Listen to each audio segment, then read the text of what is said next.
You're listening to Ka-Pow, the pop culture podcast. Comics, television, movies, and more. If it impacts fan culture, we have something to say about it. And now, your hosts, Jordan, Cliff, and Seth. Hey everybody, it's Ka-Pow, the pop culture podcast, and we are delighted to have you with us once again. My name is Jordan Lowe. Cliff Barnes. I'm Seth. Yeah, we're delighted. Delighted. I feel delighted. I don't know about you. I want to thank Nathan Arnold for listening.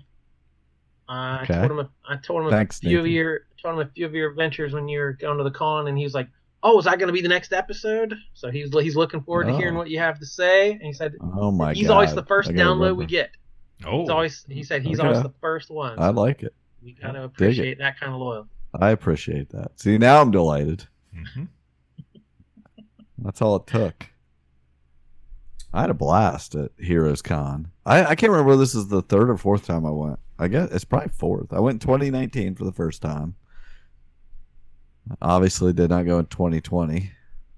I think I've went a couple times since then. I don't know. I went this year. That was fun. Got that shield now. Yeah, this is like a reboot. Session. This is year 0 with the shield. I went around exactly. It is. It's like I feel like I gotta meet all the same people again.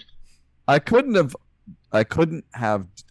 mean, it's actually good because if I started with the shield, I would never have been able to afford to get all the comics I wanted signed and the shield. So I went around for a couple years and got a bunch of comics signed by these people, but now I'm just carrying the shield around and a few comics. So it works out because it adds up trying to get these signatures. Yeah. This is in Charlotte. Yes.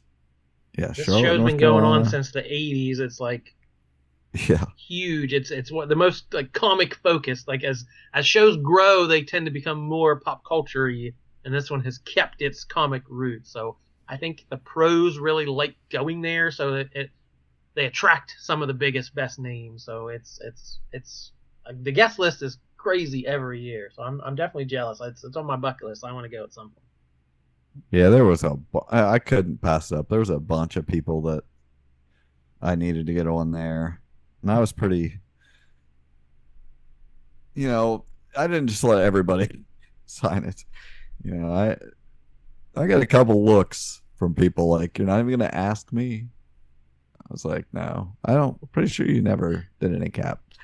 The only person that I did cave was Jeff Isherwood. I don't know that he's ever done any cap, but the guy was so freaking nice and excited.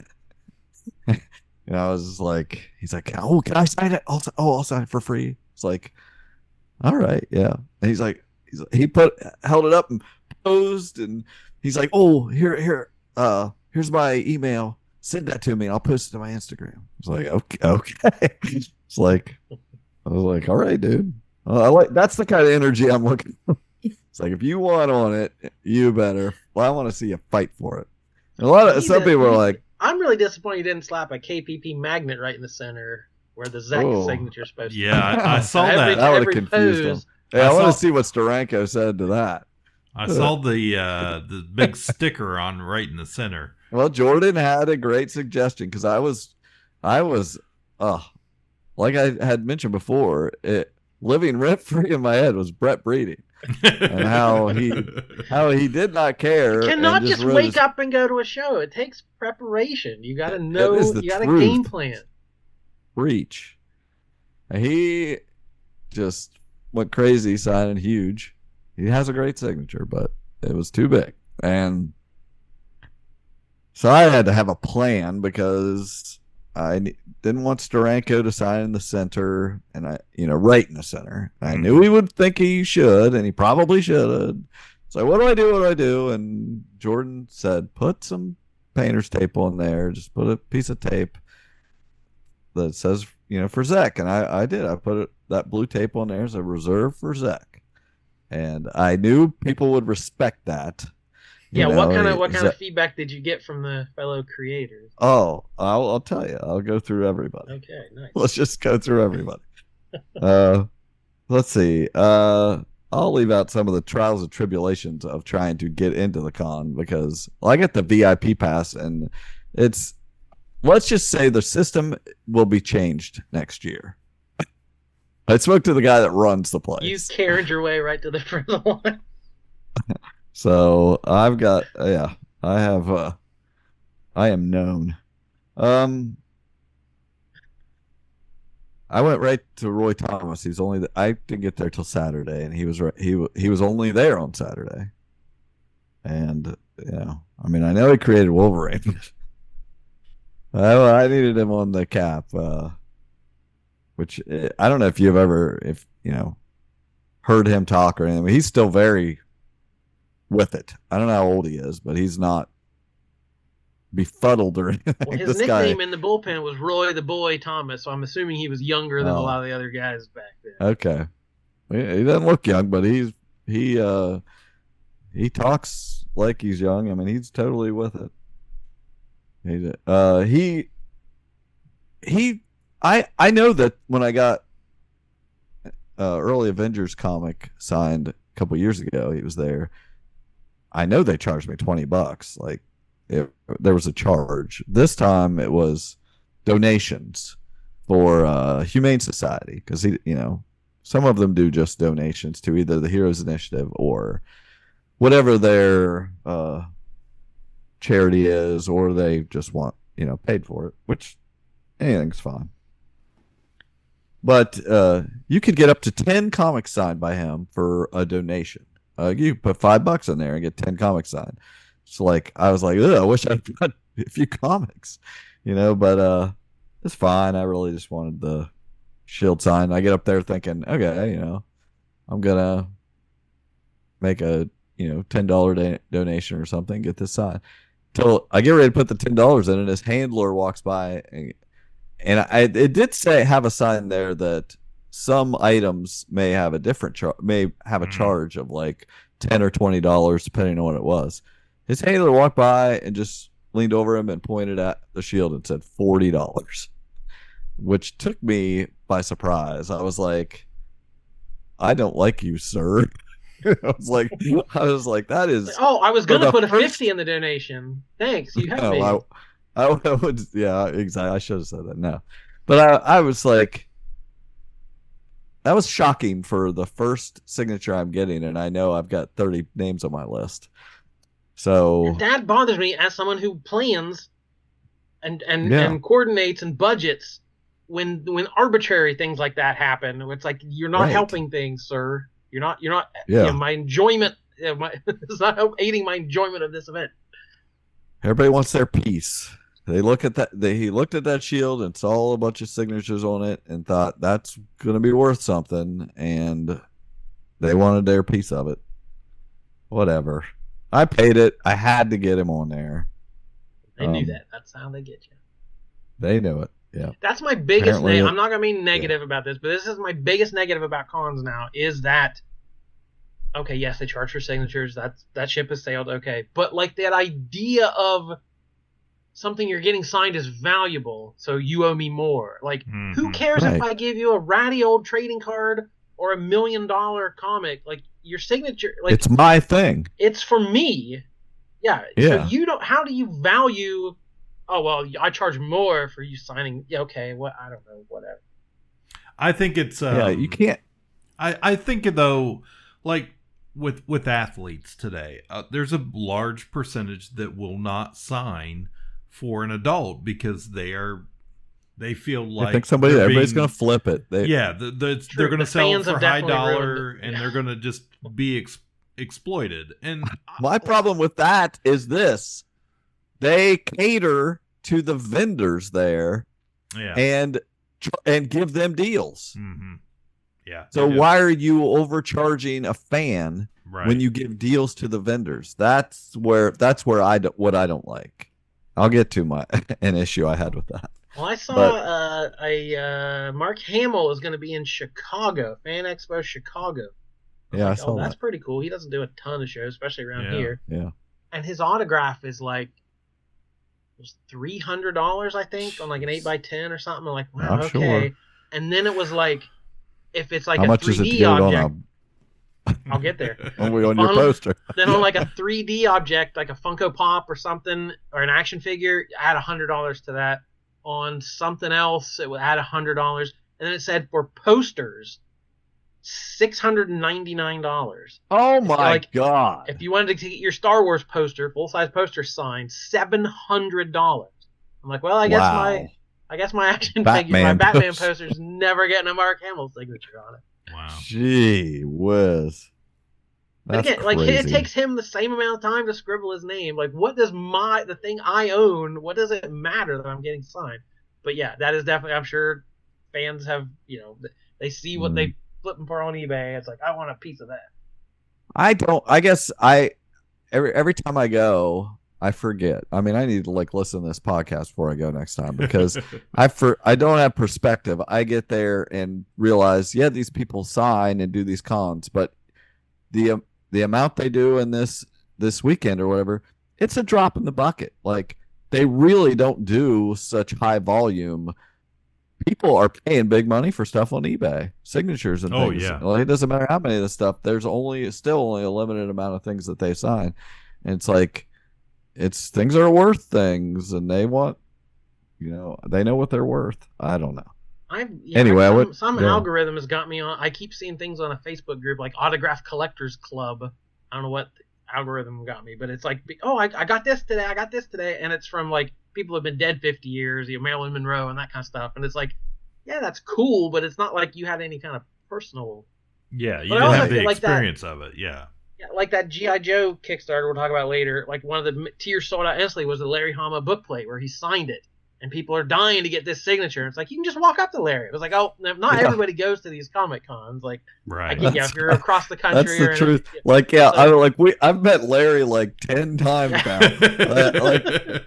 It means it's like, I feel like he knows who I am. It's just ridiculous.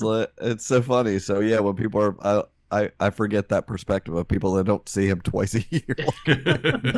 So I get there being value to it. I get that. But yeah, to me, it's always just been, I want to meet this person and I want a memento of that memory. Like I've never thought about selling an autograph. I have a comic shop. I could take long boxes full of stuff. Like, hey, sign a bunch of these and I'll sell them. Like, that's never crossed my mind to sell an autograph comic. Right. I'm a bad businessman, but you're a bad businessman. That's not my objective. So then I went to John Romita Jr. and his was $25 for an autograph, and I was like, which it was $20 a couple years ago when I went. So everybody's creeping up.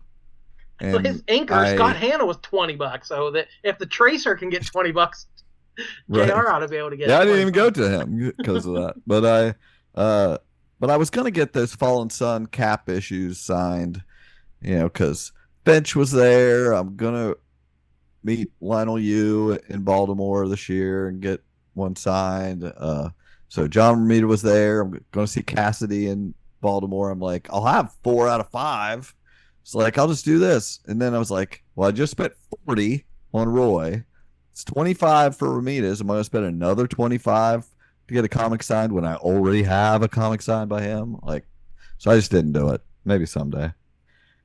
I can't, you got to budget it out here. Can't do it all in one con. So, but he's of course super nice. John Romita Jr. is super nice, and he signed, and he thought, he thought it was funny. He got signed above Roy, the top of the star. I had them both in the star. Went to Kevin McGuire. He did, of course, some DC stuff, but he did there was a Cap mini series several years ago that he did. It's $5. He signed it. I was like, hey, so and they all, Roy got his picture taken with the shield, just laying on the table, and Romita held it. I got pics of them. So I still had everybody had got their picture taken with it.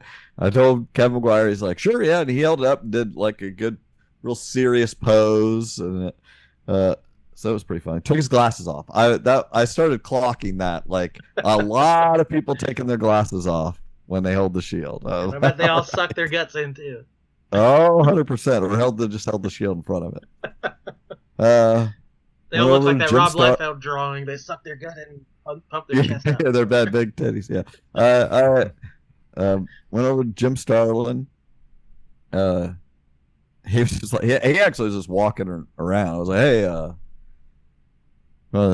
sign this shield. He's like, oh, sure. We were talking about being on the set of the Avengers and stuff, and he was like, they were shooting these suckers out of catapults, shooting them into things, and he's like, it was so neat. I was like, just saying, I was glad that they included him. He's like, oh yeah, they were real nice to me. He posed really well with it. He was all into it.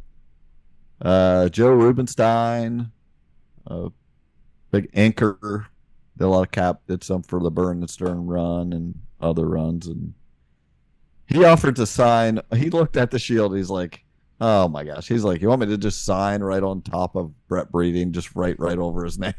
I was like, that would be hilarious. Yeah, go ahead. But I let him sign in the Star also because he's old school. But he wouldn't pose. He said he got his picture taken with it, but wouldn't pose. He said he was in acting school, but he gave it up. I was like, okay.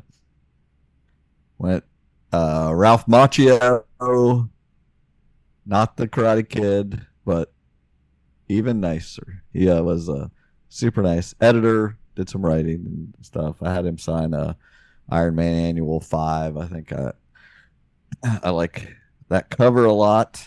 And Jerry Bingham was there. He signed that cover also. He drew it.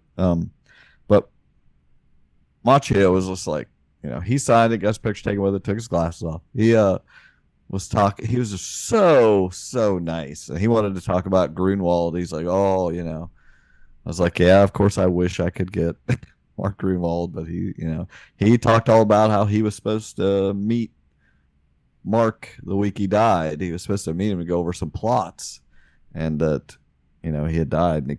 And Ralph is the godfather of Mark's daughter, and he said, well, I'm Italian, and I don't know if you saw the movie, but we take that very seriously.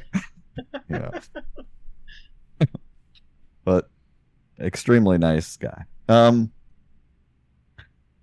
Steve Epting, of course, did the Brubaker run, and he didn't charge me anything. I was going to have him I was trying to save money, I was like, it was early on. I'm trying to see where I am. I was thinking about having him do a sketch cover for Fallen Sun, and I was like, I'll wait and see how this goes.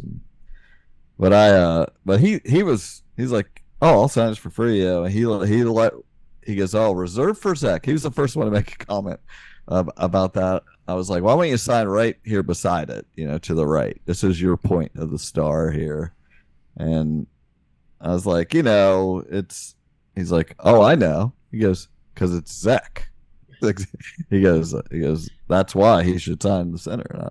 And then he posed just super seriously, very just standing up as tall as he could, straight face. And then he goes, okay, now you want one and I'll throw it. I was like, no, don't throw it. Michael Golden, I think only thing I had him sign a few years ago, Avengers Annual 10. He did that cover, the first Rogue appearance. He hid behind the shield it's okay. This will become repetitive. He hid behind the shield for the picture. Hilarious prank that they all do. Took his glasses off though for the pic and held it. Ron Garney, he was like, oh, you want this old face? in the picture, and but he hid because he hid behind the shield first. Also, I was like, you can do that, I don't care. But he did pop his head out for a picture, and I kind of knew his story, and I said, I want you here right to the left of Zach. I thought you should be between Wade and Zach. And he's like, looked at me and just really seriously was like, I like it. Because Zach got him his job. Basically, he would not be working in comics without Mike Zach. Gene Ha, I've met him before. He signed like volume 3 number 50 for me last year, but he just took a donation for Heroes Initiative, and I assumed he would do this because he did a remark for free on my comic, but he did a remark, little cap head on there, and then he always writes "ha" with a question, with an exclamation point, and he did a real serious pose with the shield, and I told him I was going to put the "ah" in front of that, and he's like, I love it. And he named some other creator that had the A and H or H and A initials. Like, he goes, you could do this if that person was here, but I didn't even know who he was talking about. But I was saying I was going to get Adam Hughes to put "ah" in front of it, so it said "aha," because he always does AH exclamation point. I went to Lee Weeks, and he was busy, and he's like, I'm not signing right now. I was like, oh, okay, because it's free though if you come back.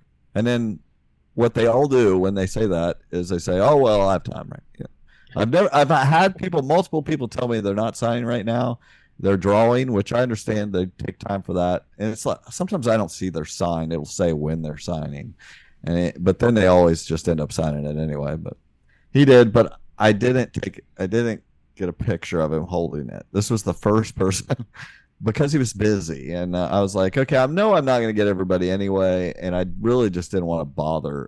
It became a thing where I wasn't going to bother people that were obviously super busy. So there are several people I did not get pics, but he was the first. Went to Michael Cho. We met him at Cincinnati Con last year. He signed it, and I was like, hey, you want your pic taken with him? He was like, no, you can erase my signature of you. I was like, relax, buddy. I was like, I'm not going to erase your signature. And then I thought we took pictures of him in Cincinnati. Yeah. Like, he posed with the comic. He doesn't like it. He didn't like it then either, though. He didn't like. I knew he didn't like it when we did it, but he was just like, no. He just doesn't like the way he looks. I don't know. He looks fine to me, but he's a handsome young man. He's a handsome man. I don't know. I understand. I always like to respect. I was like, dude, I totally respect if you don't want your picture taken.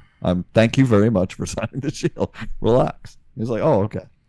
Then I went over to Larry. Larry was sitting there. I was like, hey, you want to sign the shield? Which he will sign. It was $20, but he'll sign anything if he personalizes it. It's free. I was like, well, I really don't want this personalized, so I paid the $20. Of course, it's Larry. He's nice. He's talking about all kinds of crap. Then I went to Jeff Fisherwood. That's when I got him to sign that Doctor Strange Sorcerer Supreme number 50, that super awesome lenticular cover. He's like, hey, people love this cover. I was like, it's awesome, Then he posed and wanted me to send it to him. I did. He posted it to Instagram. Adam Kubert was there. Very popular, but I happened to get there. I had paid attention to when he was going to start signing and got there about half hour early and got pretty close to the front line. Man, they promise to do stuff that they don't end up doing sometimes. I'd seen where he was, he had one of the 3 exclusive covers there with some Wolverine cover, and he was going to do this remark for a certain amount of money, and then apparently by Saturday he wasn't doing them anymore because they took too long. I was like, man, there were some mad people in line. I didn't care. I didn't even get the cover. I wanted him to sign a Cap cover. He did, and which he did sign. was super nice.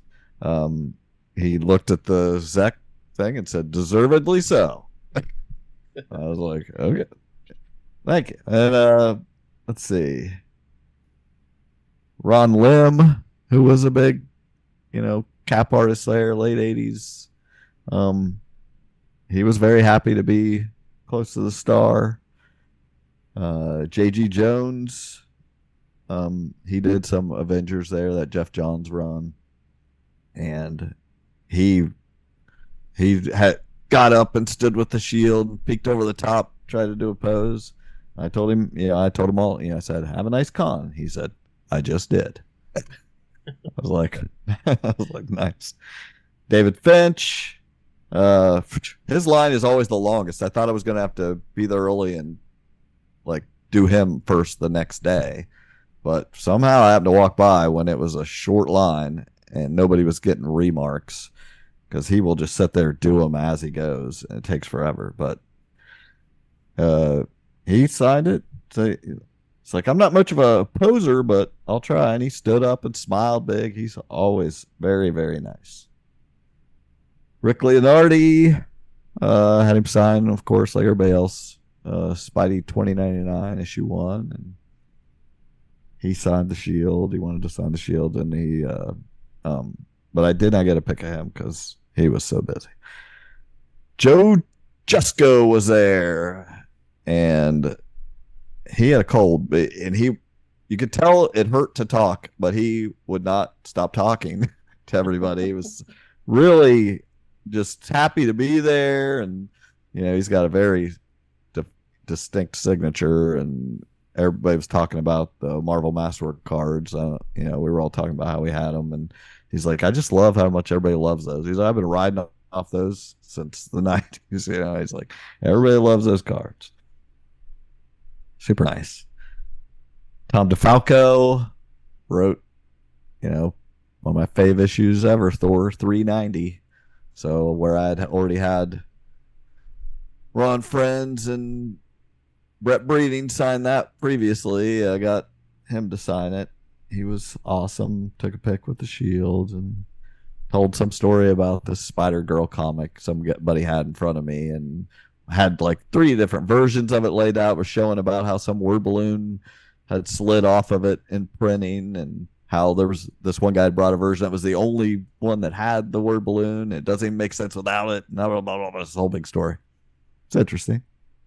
Alan Davis did some, I want to say it was, what run was that? Maybe like volume 6 of Cap. He did some covers, did some of the art in. He kept tapping the shield to try to figure out if it was real. He's like, "What is this?" Because it's light. I think it's just aluminum. They make a bunch of different ones. I'm like, it's freaking vibranium. Don't you know anything? Then I went to Steranko. Jordan had got in my head. I blame Jordan for this, first off. As he said, "Oh, what are you going to do about Steranko?" He said, "I got to take a picture." No pictures. I was like, "Well, I'll respect it." And so I didn't even ask. And then afterwards, people were telling me he's taking pictures all day. He just wouldn't take them with big guys because he didn't like looking small. I didn't even want a picture with me. I just wanted him holding the shield. And I bet he would have done it. Well, everyone blamed Jordan. Maybe someday I'll get it. His handler was one of several to sing the Captain America cartoon theme song. "Captain America throws his mighty shield." They all wanted to sing that. When I did get up to Zach after he would not stop talking to this guy, oh my God. He went on and on. This is a thing. Obviously, I know with Roy Thomas recently, he's trying to take credit for Wolverine. Now, Steranko is there's some book coming out, by somebody, he said, trying to point out the things that he created that he doesn't get credit for in comics, which I'm sure there's a lot of things. I'm sure he was one of the early guys, and I know he came up with that. Yeah, he came up with the most famous X-Men logo with issue 50 when he did that cover with Polaris. Nobody gets paid. Nobody gets credit. Right. he was claiming all this stuff he did. And anyway, when I finally got up there, he looked at I said, I need you to sign right here under the state.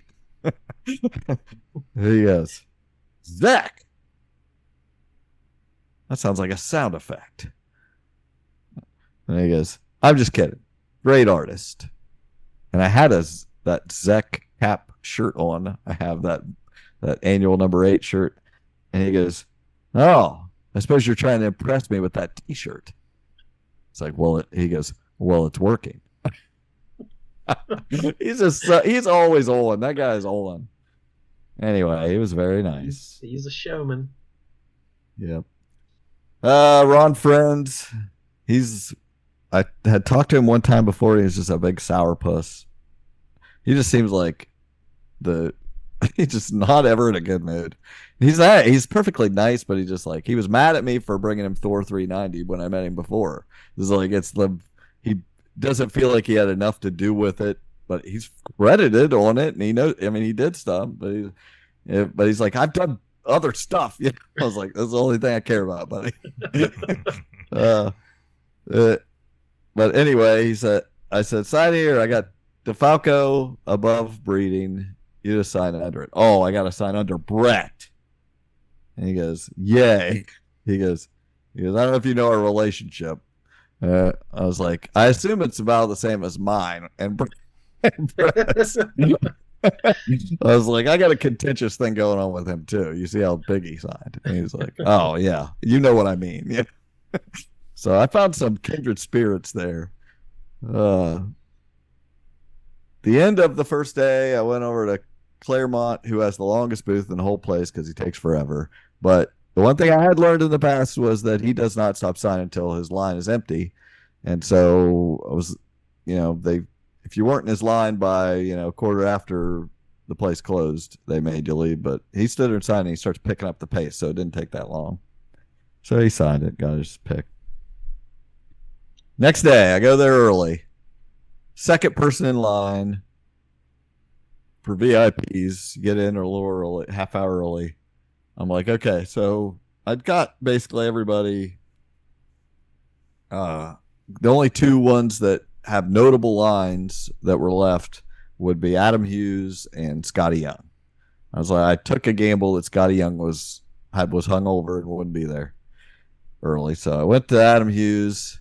I'm the second one in line for the entire con, getting in a half hour early. And I was the second one in line for Adam Hughes' booth because there was a retailer already there because they get in an hour early. And so I'm going there just to get the shield signed, and there's a retailer in front of me with 100 things to sign. And do you think he let me go ahead of him? No. I was so pissed off. And Adam Hughes is sitting there like sweating to beat the band. It was not hot. Like he just like looked like he had you would think he worked I'm sure that I'm not trying to say this is not a difficult thing to sign your name a bunch, but I feel like some of these guys put on it a little thick, and all he signs is AH exclamation point. Like the 100 comics go by pretty quick like that, whatever. But his hand must have freaking hurt because he shook out a bottle of Aleve into his hand and 6 pills came out and he put 1 back. I was like, oh my God. The place just opened. They're gonna kill me. I was like, but of course it was day 4 for him probably. I don't know what all days he was there, and I'm sure he did some sketches and all this stuff. I'm not trying to say anything, but only reason I'm saying any of this is because he did not say, hey, let me get that guy's shield first. No, he didn't pay attention to me either, so suck it. But I got his awe in front of Gene Hawes' ha, so I was satisfied. Mike Grell told me a story. I had him sign. It's Mike Grell. He's around and he tells some story. He's got a cane now because he hurt his back, and he tells a story about he hit a mugger with this cane, and it's one of those collapsible things, and the end came off and swung around in a circle. And he's standing there doing it. It's like swinging around his shoulder, and Alex Saviuk, artist, is like, "You're Daredevil." He's like, "That's why I'm telling you this. I'm Daredevil." He's like, "Don't tell anybody." Talked about getting his eyes fixed and could see so much better, and how his detail had got so much better than how he used to draw. And he's like, I found out I'm a realist. I like the detail. Greg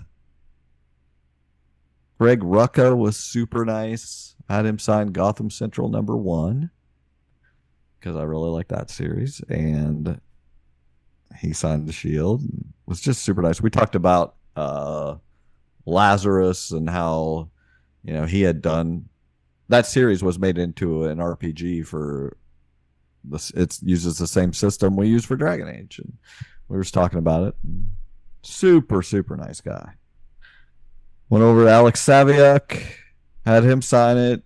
He offered to throw the shield. He sang the song, and he did like a bunch of stuff, of course. But I had him sign before the Captain America versus the Asthma Monster, and we were talking about special comics like that. He liked doing special comics like that for doctors' offices and things, and restaurants, because they paid more. It was advertising. Oh, yeah. Charles Soule was there. He signed it for free. He had done like one of the Civil War side series. Is Rick Parker, letterer, done a lot of Cap. I went over to him and talked to him. He was talking about Grunwald and Macchio, and how Macchio looks like he's like, I hadn't seen Ralph in a long time. He's like this kind old grandpa. He's like, just like, it's like he was really talking some shit about Ralph Macchio. How nice and old he was. Really appreciated that I knew who he was. And lastly, went to Scotty Young about a half hour before he even showed up at 1:30. And he, if I'd have known that he had a variant came out that week, of Cap, I would have got it signed, but I didn't know. But he did sign the Shield. Super nice as always. Picked up he had a few variants sitting out there, and I saw they had one of the printings for the Transformers comic. I was trying to look for something to pick up for you guys, and I got the Jordan, the Transformers variant, signed by Scotty Young, because I was guessing he didn't have a Scotty Young signed thing, and I wanted to get something that was hard to get, because out of a long line that I was still already standing in. I was like, here, this one's hard to get. So I'd done everything I needed to do. I'm like, this is it. I have not had a minute yet to actually go look at comics or anything. I'm like, I'm going to walk around a little bit before I mosey my way out of here. And I looked and looked for maybe 20 minutes or so. And I was like, I'll go say bye to Larry before I leave. And as I'm walking towards his booth, there's a booth right beside his, like around the corner, with like vendors that I hadn't been looking at vendors. I'm like, what is this? It's got a bunch of G.I. Joe, insignia on it here. And they've got some big book on a podium there for you to look at. It's like, what is this crap? I go and I start looking at it. People are going around taking turns looking at it. It is an art book for all the G.I. Joe toy art from the beginning, the early 80s. Yeah, from the, after the 12-inch figures. Yeah, this is from the early 80s. All the real American hero stuff. Yeah, exactly. Yeah. And I just stood there and flipped it. I was like, this is amazing. And I was flipping through, and I saw like the one that really caught my eye and got me really looking more was because it was just like nostalgia boom, was a blue Cobra raft with Firefly on it. Mm-hmm. And I had it. Mm-hmm. I had that as a kid. I was like, I had this. And I mean, I had tons of G.I. Joe stuff, but that was one of my favorite things and one of the first things I got. And he's like, "You had that?" You know, these guys were younger than me. He's like, "You had that?" I was like, "Yeah, it was awesome. I loved it." You know, and but anyway, I flipped through it, and it was just so well put together. I was just so amazed how well put together it was. How the edges of the paper tell you what year you're in and what what certain thing you're looking at. And it was like, I mean, not the pages were fold. As many of the pages folded, you could fold out into 4 pages, and it was just tons of stuff, tons of words. I was like, beyond literally all the art, tons of blown up pictures, scans of things that he was telling me how they had to go around to the original scans everywhere and get this stuff. How much work was put into it, and just thousands and thousands of words explaining everything about everything. I was very impressed. And the price was, I felt like for the work and quality of what I was looking at, the price was very fair. Like, I was like, this price I'm kind of surprised it's not more than this. So I was like, do I want this? I was like, I kind of want this, but I don't. Like, where am I going to put this? I don't want this in my house. I was like, this is like. But I would like it close by. I wouldn't mind it in the general vicinity. Yeah. And I was like, oh, this. And then it was way easier for me to get on board for getting it as a present, because I was like, okay, I can't justify this for myself, but I felt like a facilitator. I was just the middleman here. I was in a place where this thing was. I didn't know it existed. I literally love. I buying presents for people, whatever. I hate buying people stuff that's just whatever. It's just like, you're just doing it because you're supposed to buy them something. But when you find something that someone should have, now we're talking. Now I'm like, okay, I'm just the middleman here. I'm just making sure that this gets to this person. They're meant to have it, and I've looked at it and can confirm that they should have this thing. And I was like, and the guy was like, apparently he'd given this speech enough, through the weekend. He was like, you don't have to buy it today. You could order it online. I was like, but if I order it online, Larry's not going to sign it. I was like, Larry Hama is sitting right there. Yeah. And I was like, and I know he will sign it for free. Yeah. He's like, that's true. I was like, all right. Well, he's like, oh, and you get all these prints, like a bunch of stuff that, what I probably would have got it anyway, but it was like, it came with a whole folder, like, a million, 20 some prints, huge. It was like that, I was like, that's crazy. They had picked out 12 prints, and then they had people, this was a Kickstarter they had done last year. And it ended earlier this year, I guess. And so, the fans had picked out 12 prints, and they did all these prints, and he talked about how much money they had put into it, how much money they made, and just really giving me all the details. I said, all right, give it to me. And he goes, mission accomplished. And I was like, he had that just waiting. Oh, he did. So I got it. I was like, okay, crack this baby open. I was like, I got to take it over here. I took it over to Larry. And I said, I saw he was signing someone else's. Yeah. And he was signing inside. It comes in a magnet closed case for the omnibus or whatever. It has the cover of G.I. Joe 1 on it or whatever. You open it up and it has figure art inside that, which it has the figure art. And it looks like every the case. figure. Yeah. Yeah. It looks like if you open up a case where you keep your figures. It has the little plastic bar in front of him with the names of the things. Right. And then he was signing. There was his figure in there. Yeah, Tunnel Rat. A Larry Hama. Yeah, a Larry. It's there. It says Larry Hama, and that's where he'd like to sign. he was signing though. He was signing with gold, Sharpie. Mhm. You couldn't see it. He was literally signing someone's case in gold, and I was like, ugh. You couldn't see it. It was too dark. And so I got this out, and I was like, okay. And he had a silver Sharpie on it. I was like, hey, Larry, I want you to sign this for a buddy of mine. And I was like, put to Cliff. He's like normal Cliff. He was like I think it's spelled. I was like, yeah, it's spelled like if you knew a guy named Cliff. That's how you spell it. And he goes, okay. I said, but I want it in silver, not gold. I want it to show up. He goes, yeah, my silver's out, ink. And I was like, oh, okay, I want to give you. I was like, I'm leaving. I have 2 brand new silver Sharpies. He's like, oh, okay, thanks.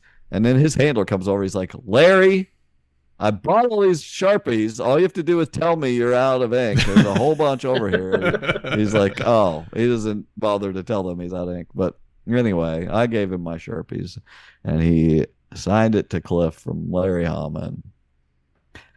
I was very satisfied and lugged it out of there. But yeah, I was flipped through it. It had little pictures of every G.I. Joe that came out. Yeah. And the card had the front and back of them in the blister. Just like that alone is cool, is enough to have. Like just the fact of having every single figure like that, and every toy, just every single toy, every single one, every vehicle that came out. Yeah, and shit you never even heard of. All the artwork. It tells you who did it, where it came from, where they used it in different places. I mean, it's outstanding. I knew this existed because I had watched a YouTube review promoting, I guess, the Kickstarter, I don't know, within the last year. And I was just like, oh my gosh, and it was kind of going through a bunch of the pages and the pullouts and everything. I was like, this thing is amazing. And since then, I had picked up, when I was at PowerCon last year, I talked about this, I had picked up, or backed a Kickstarter from a guy that was doing, it's called a wish book, like the old Sears wish book, featuring different lines of toys from the 80s. And his plan, he wants to do multiple volumes and each volume would have like different lines in it or whatever. And that's the first thing I thought of was like, this is kind of Cliff's thing. Yeah. Like I was like, he collects this kind of thing. I know he's going to like this. Like, yeah. And because I was thinking of that wish book. Right. So that got me, and I was like, this is amazing because I loved the toy catalogs growing up like everybody did. And I used to look at them endlessly and the pictures of the toys and the listings and everything. It was, I mean, that was a highlight of your year back then. And then, when we were at the Great Ohio Toy Show a few months back, my wife and I had looked at Pixel Dan's book. He did a similar project that he wrote himself with Masters of the Universe. It was it wasn't as big as this book, but it was a great big thick 750 pages books. I've talked about it too. Illustrating, he did all the photography himself of all the toys and packaging and detailing everything, every small little minute thing that he could talk about. And it's an amazing book, and I had picked that up at that show after looking at it like 3 times and picking it up, and I was like, finally, I have to get this book. I've looked at it so many times. so this fits immediately right in with those other 2 books. That's awesome. Yeah. And it's a nice little collection of, a bunch of toy lines. My favorite part was taking it over there and being like, telling your wife, here you go. I hope find a place in this house for this enormous thing. She's like, oh, this is staying here? I was like, yep. Yeah. I don't have any room for it in my house. Here you go. Yes, very, very grateful. It is amazing, this book. Like, I don't know what could possibly could have been added to it to that isn't Right, I already agree. there. So I was amazed at the content. yeah. So I just and then seemed like a home run. I'm yeah, definitely was. Having Larry sign it, it's amazing. Yeah. I love the box to it because the Yeah. box just, I mean, it fits right in with the toy line. It feels like a figure case. And yes. uh I like the magnet closure. yes. You know, it's awesome. So yeah, They did a very high quality job on They that did. whole thing. It's just They like did. it is as nice a product as I've seen from any Kickstarter. So right. So if somebody out there, yeah, if this sounds like something to be interested in, what's the exact name of it, Cliff? Well, I don't, or I think where it's- could they look at it? Because the Kickstarter was under 3D Joe's. I think it's 3D, just the number 3D Joe's.com, and I think you can find it right there. Because they did very clearly say, you know, they have them, you know, you can order them buy online. Mhm. And I thought the price was reasonable for Yeah. what you are getting. Yeah, It is like a very dense, high quality product. it is that massive. I think if this is a subject you're interested in, you're going to have hundreds of hours of reading it and looking at pictures. Yeah, absolutely. It's awesome. I've barely made a dent in it so far, and I've spent some time with it. So, so yeah, I after it was funny because I was telling these guys earlier tonight we've had a bit of bad luck in the last couple of weeks of just things that could go wrong going wrong. And then Seth had you know messaged us or me and was like, hey, I got you something or whatever. And I was like, that weekend, it was on Father's Day, I had woken up in the middle, like midnight, and did something to my back, and it was freaking out and I was having back spasms and could not move. Absolutely could not move. I was like, you're not going to be able to lift this present, so I'm not going to bring it over you. Yeah. So I had to wait a couple days, but yeah, till I was feeling better. But yeah, I was just like, there is no way I could have handled that thing at that moment. So, but yeah, I mean, it certainly made my week a lot better. You got busy trying to buy a new car and stuff, so now you have some free entertainment. Right. You just sit at home and look at your book. That's now, right. does this make you like looking at all these toys? Like, do you want to? Has it spurred something to want to start collecting them, or is the book enough? You're like, I got all the content. Like, I will tell you before he answers. I will tell you that when I was flipping through it at that con, I knew I was in dangerous territory. Yes. I was looking because these are high quality photos of toys in the blister pack, and I'm like looking at my childhood there, like front and back of these things. Like, this is very dangerous. I'm about to start getting on eBay. Yeah, it hits hard. And that was kind of when I bought those other books, that was kind of my thought as a toy guy who does buy that stuff, and I get hooked into, especially if it's like you said, if it's something I had as a child, I'm like, it hurts. And I no longer have that. I'm like, I want that. Yeah. I have adult the money. the intention is for this to get you through it. This is your replacement. This takes look at the pictures. This takes up a whole lot of space on a shelf, but it does not take up an entire room or more. So, exactly. Yeah. So it's very neat, and it's a neat thing to have these books, like especially with my son. He's in his early 20s now, and this stuff he has no idea on a lot of it what existed back then. But he has interest in a lot of the properties because I've presented it at some point or talked about it or whatever. So as a reference point, it's pretty damn neat that you can just pull it out and just be like, oh, here. I mean, the whole thing. It's right here. Everything there was. This is how it existed in high quality, perfect pictures. No grainy, no folds, no nothing. It's from the original source in perfect condition. This is how it was intended. Well, definitely, when you have people over your house, you'll know who you got over there. Somebody comes over, you're like, I think this person's. I'm gonna have to lay this out here on the ottoman or the coffee table here. Yeah, see if they bite. It is a spectacle. Yes. So it's pretty amazing. The pull I didn't out see sheets Russ there. You didn't see Russ I at never the ran show. into him. Yeah, I know. No, I knew he was there. Yeah, he was there. He told me he was planning on going. He was pretty. I was my one about worry that he would see that place and send you a picture of the place or something. Like I like he's gonna see this and immediately message Cliff. Yeah. No. Yeah, I haven't talked to him since then, but I probably will over the holiday here, for sure.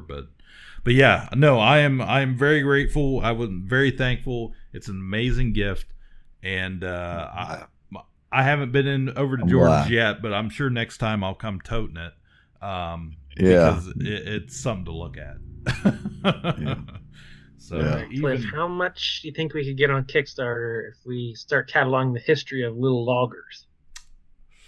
We get a photograph of all the little loggers. Man. Put it together.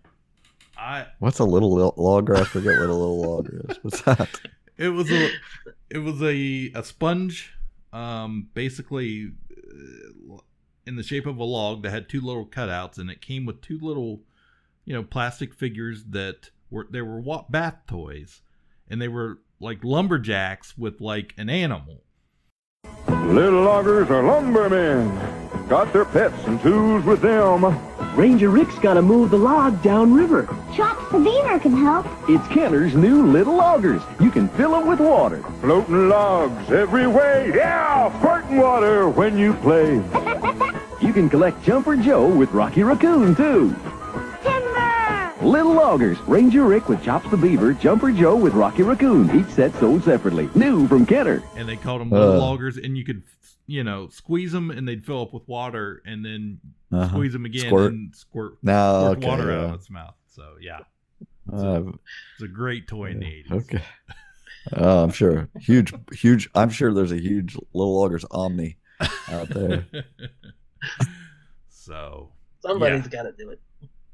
That's right. That would be a neat thing. But yeah, that was a popular G.I. Joe Kickstarter. I heard there was another one.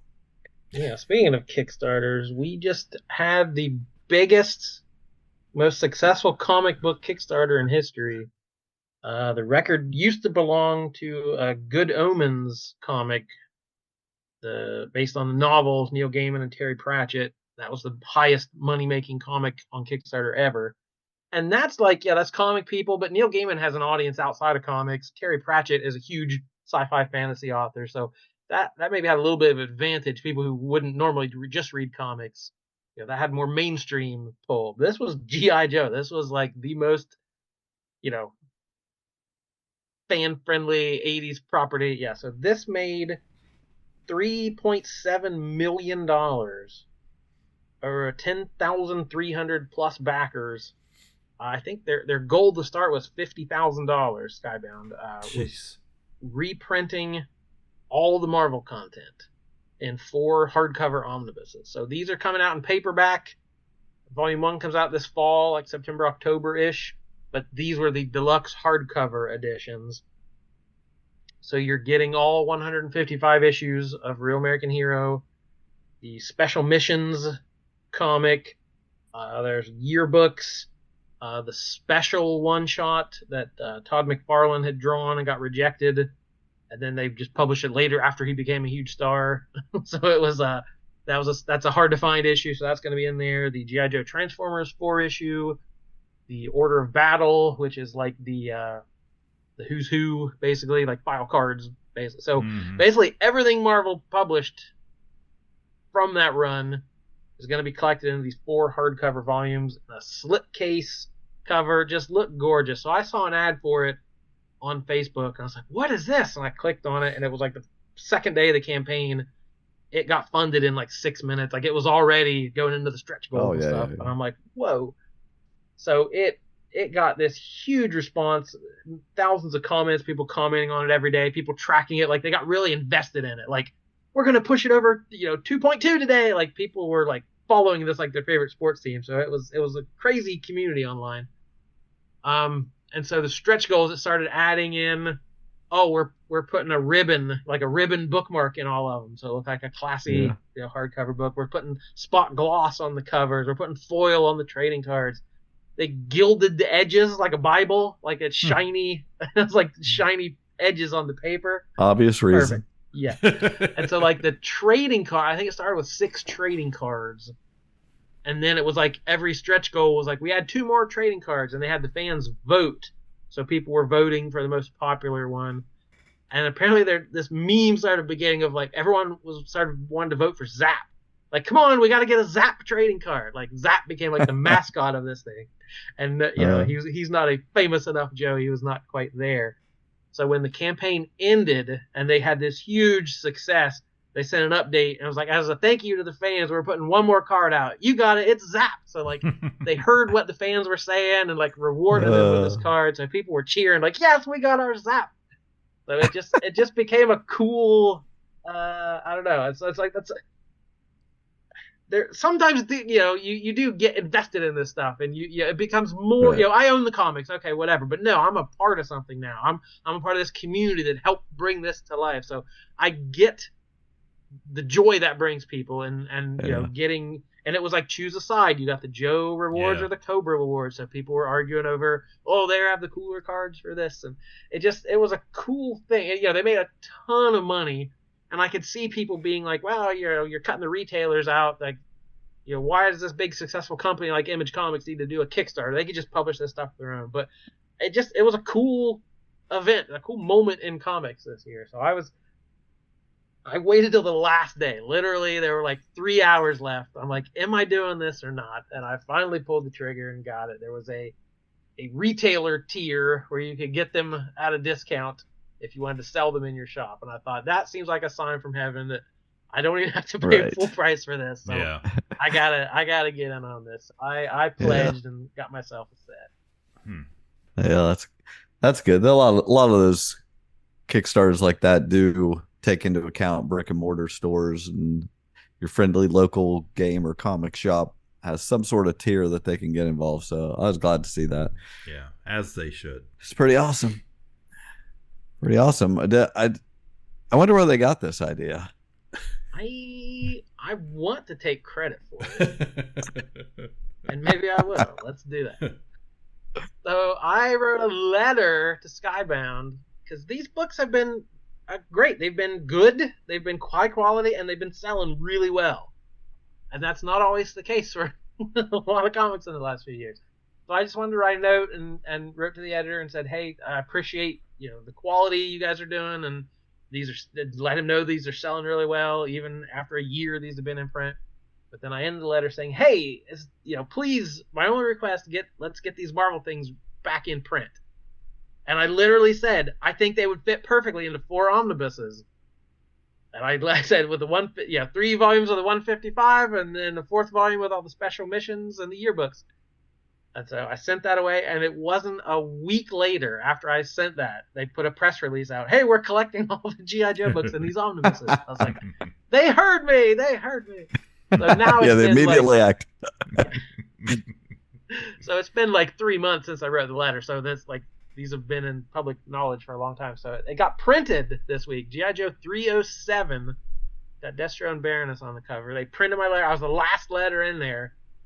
And that's awesome. The response was like, hey, good news. Turn the page or hit the QR code. It was like, they use my letter as an advertisement. They'll sell the books I was asking for. But I just the way it was meant to be. You're used by the system. Yeah. Yep. That you love so much. You're just another cog.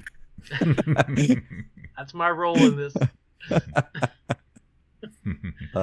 pretty now awesome. My 3rd letter published in a comic book. But hey, the Real American Hero, like I said, I've been reading that literally my whole life. The Post Box, The Pit. I've read all those letters columns, all those kids writing in, asking dumb questions and wanting no prizes, and I'm a part of that long chain now. My name is etched into the letters. I would definitely keep a copy of that. Yeah. Letters page in my Omni there. At short reach. Yeah. He's got multiple, several copies off there. Did you get? I ordered that in the main cover, and then I ordered the B black and white cover, so I've got nice multiple covers. Nice. Yeah, good. That's pretty awesome. Wow. It's been a good week for G.I. Talk about Joe. Talk about delightful. That's a bunch of delightful news there. So my brain's popping, man. When that box shows up in December, I want to do an unboxing video. I want to start doing reviews of these books. I want to do more G.I. Joe here at KPP. So who wants to hear us read, review issue by issue? I had a good idea. We could talk about like source material of these comics. We could start doing a podcast. Oh, holy cow! Source material. That's a good idea for. That just sprung into my head. Wow, you should send a letter to somebody and give them that idea. Tell them that's a great idea. That's awesome.